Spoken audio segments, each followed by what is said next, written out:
Olá, galerinha, boa tarde. Vamos dar seguimento às nossas aulas da Escola Zacaria Cordeiro de Paulo. Sou o professor Antônio Carlos, disciplina de História, série é o 8º ano, e o nosso tema é o Iluminismo e a Independência dos Estados Unidos.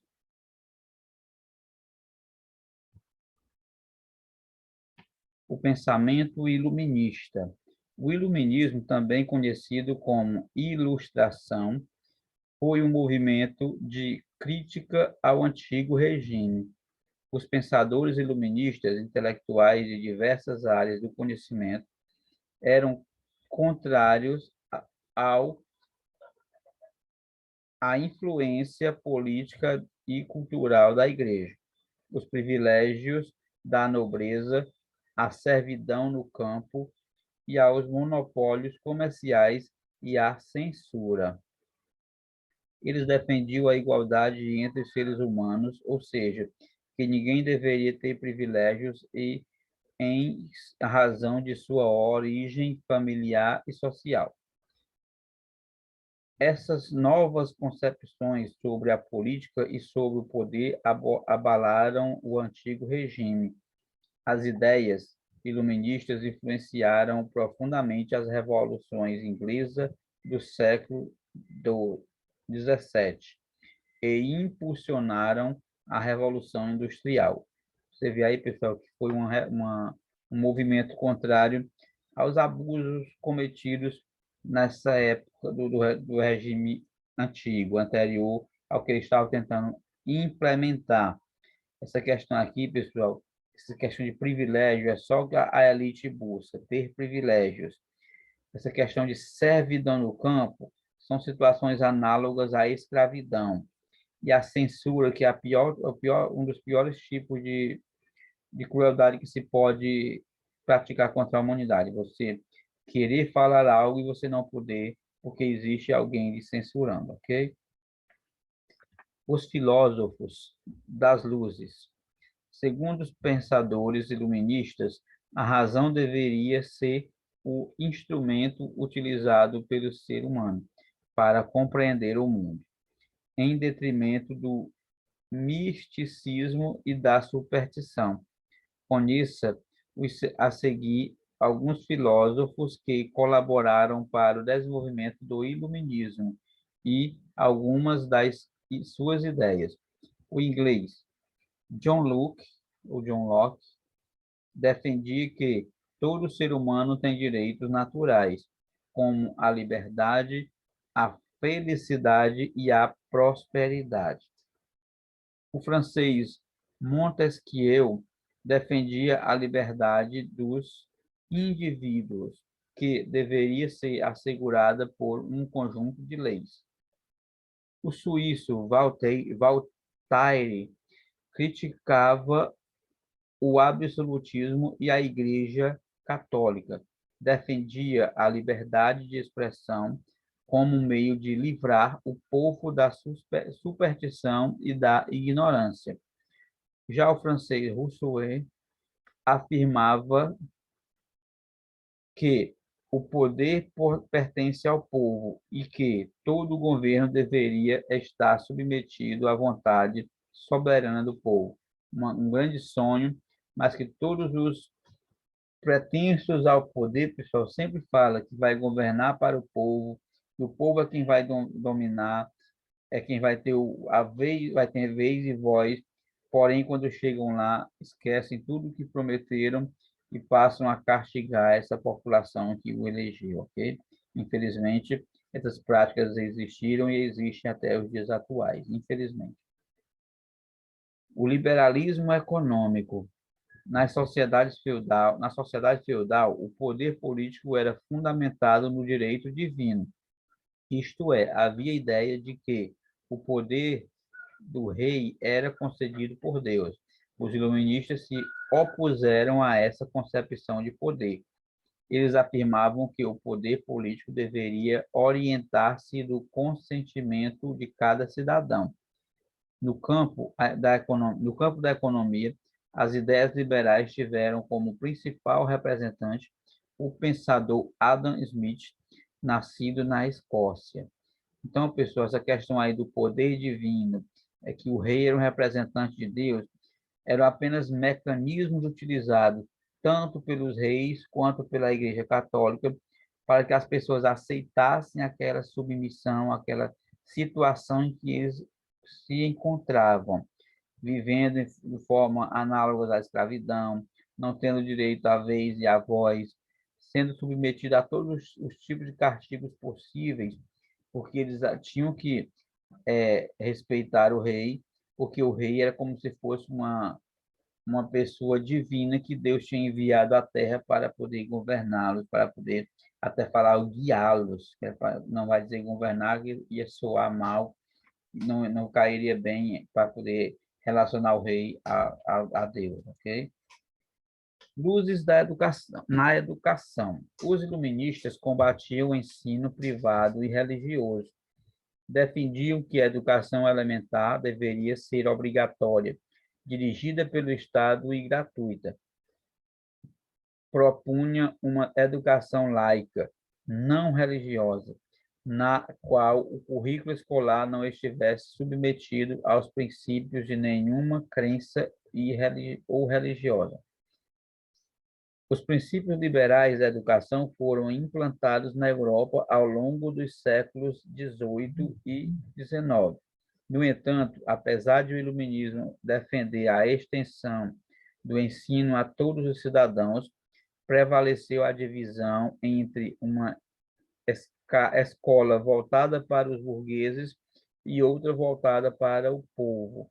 Então, a distinção aí, pessoal, sempre houve e vai continuar havendo a separação social, um tipo de segregação social, a discriminação, a desigualdade social sendo mostrada. É o que a gente vê ocorrendo nos dias de hoje. Existe a escola particular para aqueles que podem pagar a mensalidade, podem pagar o recurso que a escola lhes cobra, e a escola pública, que é para todos os cidadãos. Então, essa é a separação entre os ricos e os pobres e o grande abismo da desigualdade social, ok? A literatura iluminista. Alguns dos principais pensadores iluministas recorreram a textos ficcionais para desenvolver e divulgar suas ideias. Voltaire escreveu uma divertidíssima história, quase não sai, de ficção, intitulada Cândido ou O Otimismo, em que satirizou aqueles que acreditavam que as ações divinas eram favoráveis aos homens, ou que havia uma ordem universal prévia, harmoniosa e regrada pela justiça de Deus.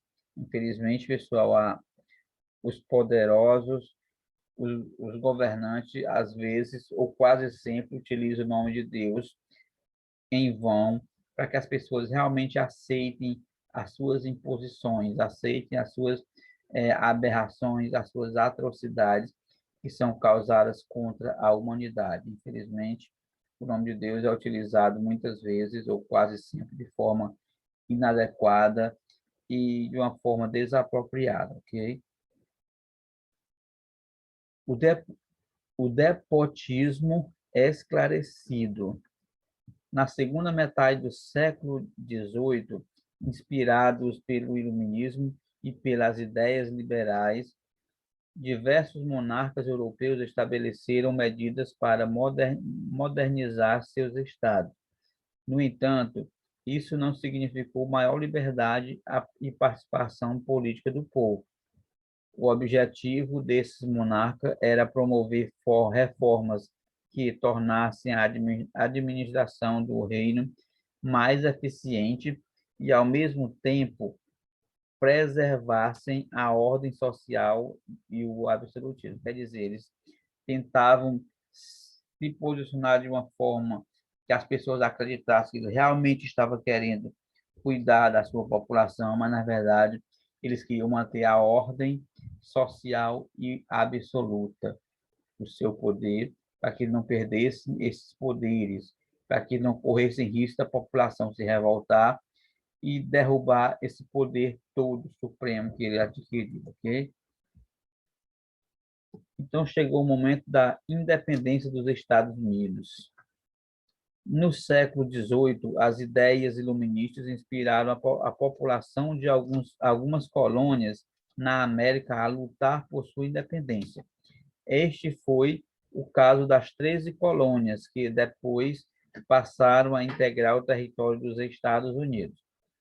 Inicialmente, o controle da Inglaterra sobre as 13 colônias da América do Norte não era rigoroso, mas essa situação se modificou no século XVII.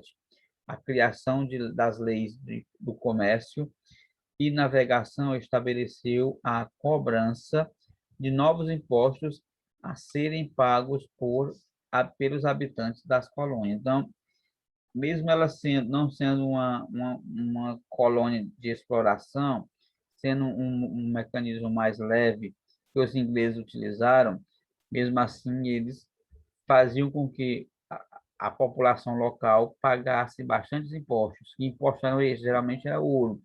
Eles tinham que buscar ouro e repassar para a sua metrópole, de forma que desagradou a população e que vai culminar nesse processo da América do Norte, que vai culminar com a independência dos Estados Unidos, ok? Os colonos reagem. A cobrança de impostos agravou o descontentamento dos colonos. Em 1773, o parlamento inglês concedeu o monopólio do comércio de chá à Companhia das Índias Orientais, sediada em Londres. Com isso, a empresa passaria a distribuir o produto nas colônias. A medida concedia como lei, conhecida como Lei do Chá, afetava os interesses, afetava os interesses dos colonos, que até então comercializavam o produto no mercado interno. Como resposta à nova lei, alguns colonos disfarçados de índios lançaram ao mar o carregamento de chá de 3 navios ingleses no porto de Boston. Esse acontecimento ficou conhecido como Boston Tea Party, ou Party, como o inglês não é tão fluente, pessoal. Vou deixar aí para o professor de inglês, que eu peço até desculpa a eles, que não vai ter como eu fazer essa pronúncia tão corretamente. Que em português significa Festa do Chá de Boston, ok? O governo inglês reagiu ao ataque dos navios por meio do decreto de uma série de medidas que ficou conhecidas como leis intoleráveis, e aumentaram o controle militar sobre as colônias. Indignados, os líderes das colônias determinaram o boicote aos produtos ingleses e apoiaram-se dos ideais liberais, ou iluministas, desculpa. Então, eles se revoltaram ainda mais e não aceitaram a questão da submissão aos ingleses. Então, vão reagir. E essa reação, pessoal, que vai gerar a, a independência dos Estados Unidos, ok? A Declaração de Independência. Finalmente, a independência foi declarada. Então, vamos lá.